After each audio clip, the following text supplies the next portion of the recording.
The death toll from Hurricane Ian is now over 100 people.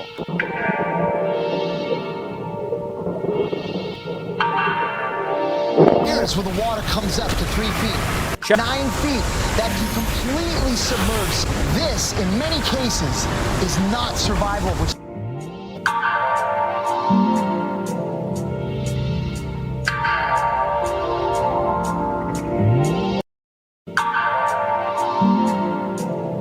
This is what Ian looks like from space, a swirling monster.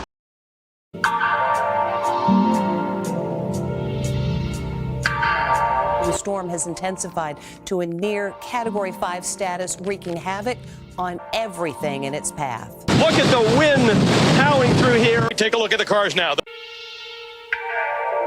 And I think the one thing this has finally ended is a discussion about whether or not there's climate change and we should do something about it.